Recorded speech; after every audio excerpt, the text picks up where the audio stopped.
여러분 안녕하십니까? 포항 MBC 뉴스데스크입니다. 포항 지진 피해 지역에 지을 예정이던 사업비 300억 원 규모의 종합안전체험관이 어디로 갈지 모르게 됐습니다. 경상북도가 사전 협의한 내용을 뒤집고 느닷없이 공모사업으로 전환한 건데요. 포항 지역사회 전체가 강하게 반발하고 있지만 경상북도는 부서 간에 책임을 떠넘기고 있습니다. 장성훈 기자가 보도합니다. 포항 지진 발생 1년 뒤인 지난 2019년 4월 경상북도와 포항시 재난 담당자들은 행정안전부가 추진 중인 330억 원 규모의 종합안전 체험관을 포항시 흥해읍 북송공원에 짓기로 협의했습니다. 경상북도가 예산 확보에 나서고 도소방본부는 시설 운영을 맡는 등의 세부 사항까지 정한 뒤 행정안전부와 예산 협의도 진행했습니다. 포항시는 당시 포항지진특별법에 근거해 추진하는 만큼 경상북도와의 협의가 순조롭게 진행될 것으로 믿었습니다. 그러나 경상북도는 지난달 초 느닷없이 종합안전체험관 건립을 공모사업으로 전환했습니다. 기존 포항시와 한 약속은 무시한 채 사업 대상지를 새로 정하겠다는 겁니다. 포항 유치를 확신하던 포항시는 물론이고 시의회는 강하게 반발하고 있습니다. 행안부하고 도하고 포항시가 오래전부터 입지 선정에부터 예산까지 논의된 사안이었습니다. 그런데 별안간 이것을 지자체 간에 유치 가열 경쟁으로 공모 형식으로 지금 현재 바꾼 것에 대해서 상당히 유감을 생각하고 있습니다. 타 지자체의 몰아주기 형태의 합리적인 의심을 가질 수밖에 없습니다. 지진 피해를 입은 주민들은 경상북도가 지진 상처에 소금을 뿌린 격이라며 좌시하지 않겠다는 입장입니다. 굉장히 지금 힘들었거든요. 그런 상황에서 이런 조그마한 거라도 상당히 우리 주민한테는 큰 선물입니다, 이게. 그래서 그런 기대를 하고 있었는데 난데없는 이런 지금 상황이 벌어지니까 황당하기도 하고 시민으로서. 이런데도 경상북도는 담당 부서 간에 서로 책임을 떠넘기며 포항시와 한 약속을 깨고 공모 절차로 전환한 이유조차 제대로 설명하지 못합니다.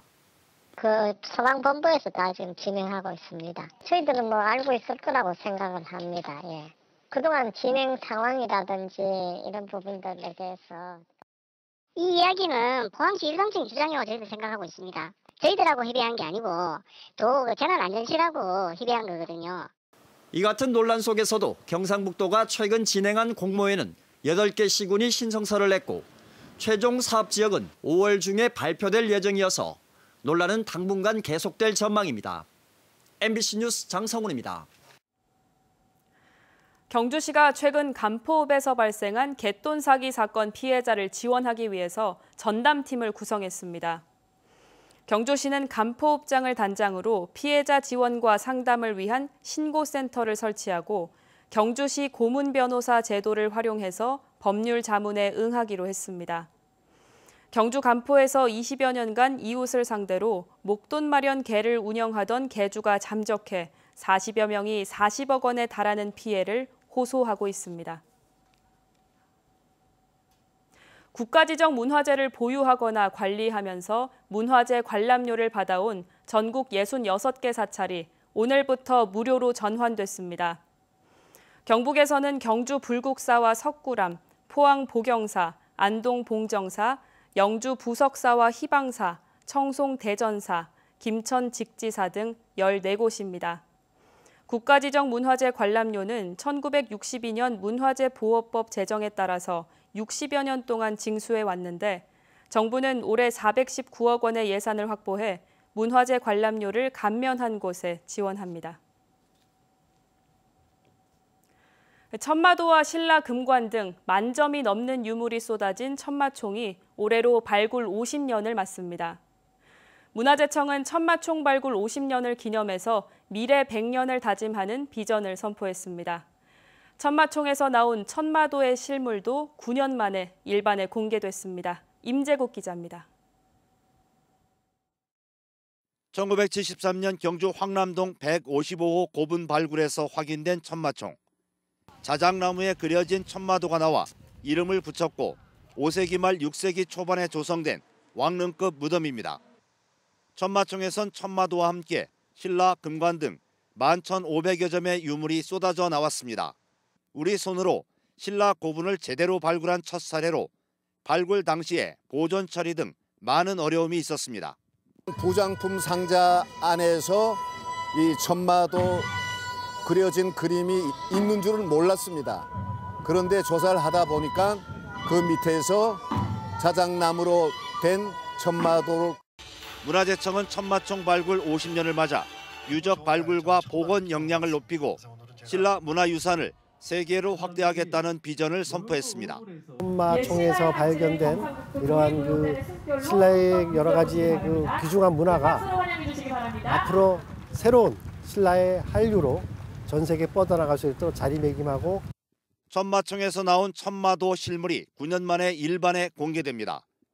국립경주박물관은 오는 7월 16일까지 천마총과 금관총, 금령총에서 나온 천마도와 천마무늬 말달의 4종류와 신라 금관 등 30여 점의 유물을 특별 전시합니다. 신라 능료 전체에서 이성과 저성을 잇는 매개자로서 천마가 활용됐다는 걸 알게 된 거죠. 그래서 이번 전시를 통해서 천마라고 하는 사상이 신라 사람들에게 깊숙이 자리 잡고 있었다. 천마총 발굴 50년을 기념해 경주시는 대릉원을 무료로 개방했습니다. 대릉원에 와서 찬란했던 우리 신라의 문화를 체험하시고 또 여기 계신 분들이 시내 상권으로서 유입이 됨으로써 지역경제 활성화에도 크게 기여하는. 대릉원의 밤하늘을 화려하게 수놓을 경주 대릉원 문화유산 미디어아트가 앞으로 한 달 동안 이어집니다. MBC 뉴스 임재욱입니다. 어린이날인 내일 비가 예보된 가운데 포항과 경주에서 예정된 행사들은 대부분 계획대로 펼쳐집니다. 포항 철길숲 한터마당에서는 예정대로 오전 10시부터 버블 매직쇼 등 축하 공연과 함께 다양한 체험 부스가 운영됩니다. 경주시 어린이날 큰 잔치는 황성공원 시민운동장에서 경주 실내체육관으로 장소를 옮겨서 진행됩니다. 한편 영일대 해수욕장에서 열릴 예정이었던 해양 레포츠 무료 체험 행사는 오는 24일로 연기됐습니다. 우리나라 아동 청소년 10명 중 9명은 행복하지 않은 일상을 살고 있다는 조사 결과가 나왔습니다. 초록우산 어린이재단이 지난해 11월부터 한 달 동안 초등학교 5학년부터 고등학교 2학년까지의 아동 청소년 2천여 명을 대상으로 한 아동행복지수 조사에서 응답자 87%의 행복지수가 하로 집계됐습니다. 지난 2021년 조사와 비교하면 수면 시간 부족이 10.4%포인트, 적정 기준보다 공부 시간이 많은 경우는 14.5%포인트 늘었습니다. 재단은 아동 수면권과 휴식권을 보장하고 아이들이 밤늦게까지 공부하지 않고 가족과 저녁 식사를 하도록 해야 한다고 강조했습니다. 대구의 학교급식 종사자 건강검진에서 폐암 의심 판정률이 높다는 뉴스 얼마 전 전해드렸는데요. 이 폐암 의심 판정이 실제 폐암으로 확진되면서 산업재해 신청으로 이어지고 있습니다.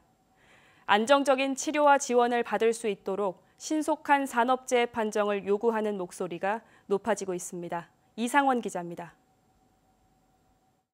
지난해 대구 학교 급식실 종사자 2,019명을 대상으로 실시한 폐CT 검진에서 이상 소견은 39.1%인 790명. 이상 소견 가운데 13명이 폐암 의심 판정을 받았는데 이 가운데 6명이 폐암으로 확진됐습니다. 6명 중 2명은 근로복지공단에 지난해 산업재해 승인을 받았고 4명은 산업재해를 신청한 상태입니다. 모두 급식실에서 일한 지 20년 안팎으로 폐암을 직업병으로 보고 있습니다. 너무나 충격이 컸습니다. 내가 왜 폐암에 걸렸는지 이해가 되지 않았습니다. 곰곰이 생각해보니 급식 종사자들이 조리 과정에서 조리품을 흡입하면서 폐암이 발생할 수 있다는데 직업병일 수도 있겠다 하는 생각이 들었습니다. 그런데 산업재해 승인 여부를 결정하기 위한 역학조사 기간이 너무 길어 어려움이 가중되고 있습니다. 산업재해로 승인받기까지 치료비와 생계비를 먼저 부담해야 하기 때문입니다. 병원비와 산재 신청에 드는 비용은 온전히 제 개인이 부담하고 경제적으로도 부담이 큽니다. 상황이 이렇다 보니 마음도 너무 힘들어 우울증까지 와서 치료를 하고 있습니다. 노동계에서는 특정 사업장에서 반복적으로 발생하는 직업병의 경우 역학조사를 생략하고 산재를 인정한 사례가 있다며 학교 급식 노동자에게도 적용해 줄 것을 요구하고 있습니다. 2018년도 고용노동부는 반복되는 직업병의 경우 추정의 원칙을 적용해 역학조사를 생략하고 산재 판정을 신속히 하라는 지침을 내린 바 있다. 이와 함께 대구교육청에 산재 전담 부서를 신설할 것과 폐암 확진자 및 이상 소견자 치료비 지원과 생계 대책 마련, 대구 학교 급식실 조리 실무원 1인당 식수 인원을 줄이고 적정 인력을 충원할 것을 요구하고 있습니다. 길어지는 역학조사로 산재 신청인과 가족이 가장 절실한 시기에 지원받지 못하는 일이 없도록 교육당국에 신속한 대책 추진이 필요해 보입니다. MBC 뉴스 이상원입니다. 공직선거법 위반 혐의로 기소된 김광열 영덕군수에 대해서 검찰이 오늘 벌금 500만 원을 구형했습니다. 대구지법 영덕지원에서 열린 재판에서 검찰은 당원 여론조사에서 조직적이고 계획적인 불법을 저질러서 선거에 중요한 영향을 미쳤다고 구형 이유를 밝혔습니다. 또 검찰은 관련자 12명에 대해서도 200만 원에서 최고 1,200만 원의 벌금형을 구형했는데 지난해 5월 국민의힘 영덕군수 후보 경선과 관련해 여론조사를 조작하거나 금품 등을 돌린 혐의를 받고 있습니다. 산림청이 동해안 산불 예방 대책을 마련해서 추진한다고 밝혔습니다. 산림청은 고령의 경작자를 대상으로 찾아가는 영농부산물 수거 파쇄 제도를 도입하고 대규모 송전선로 인근 산불 위험목을 정리하기로 했습니다. 또 원전, 문화재 등 국가 중요시설 주변은 소화시설과 안전공간을 조성하고 담수량 10,000리터 이상의 초대형 헬기와 이동 저수조, 다목적 사방댐을 확충하기로 했습니다.